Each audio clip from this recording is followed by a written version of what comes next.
Hi everyone, welcome back to my YouTube channel. Today we are going to talk about norma frontalis. We will start our topic with introduction. Norma frontalis refers to the frontal view of the skull, showcasing the facial bones and their structural relationship. It includes key anatomical landmarks that contribute to facial aesthetic and function. Now let's talk about the regions in norma frontalis. Norma frontalis consists of several distinct regions including frontal region, orbital region, nasal region, maxillary region, zygomatic region and mandibular region.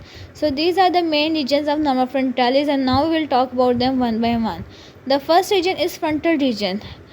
It has frontal bone that forms the forehead and upper part of the orbit. This region also has important features like superciliary arches that are curved elevation above the medial part of supraorbital margin. And they also have glabella, that is smooth area between the superciliary arches, and nasion, that is the junction of intranasal and frontonasal suture. It also has frontal eminence, that is rounded elevation above each superciliary arch. Then we have the next region of norma frontalis, that is orbital region, that has orbital opening that are quadrangular in shape and form the eye socket. They have supraorbital margin that are formed by the frontal bone containing the supraorbital notch for the nerve passage. They have infraorbital margin that are formed by the maxilla and zygomatic bone, and lateral orbital margin that are formed by the frontal process of the zygomatic bone and the zygomatic process of frontal bone. It also has medial orbital margin that is formed by the frontal bone and the lacrimal crest of maxilla. Next region of norma frontalis is nasal region. It has anterior nasal aperture that is piriform in shape and very wider below than above. It has nasal bone that form the upper part of the nasal bridge and anterior nasal spine that is a sharp projection at the lower margin of nasal aperture.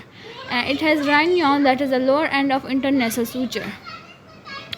Now let's talk about the maxillary region. Maxillary region has maxilla that form the upper jaw and contribute to the facial skeleton.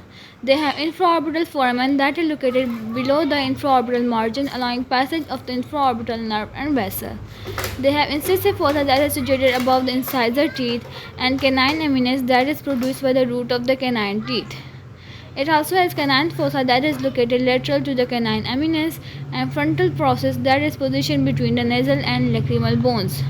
It also has zygomatic processes that articulates with the zygomatic bone and alveolar process that contains socket for the upper teeth.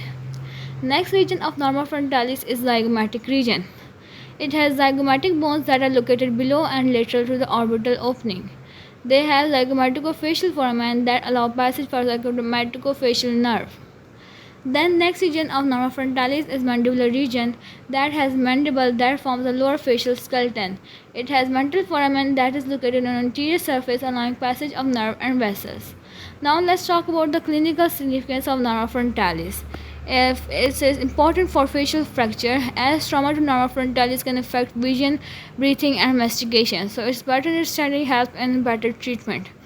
Next significance is surgical modification, as it is often involved in reconstructive and cosmetic procedures. So that's the reason it is important to understand norma frontalis in detail and in details.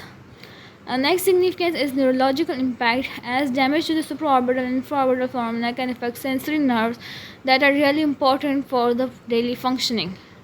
Now let's talk about the conclusion of this video. Norma frontalis provide a comprehensive view of facial skeleton, highlighting key anatomical features essential for medical studies and healthcare applications. So this was all about norma frontalis. Hopefully you liked the video. If you don't forget to like, share, subscribe and comment. Thank you for watching.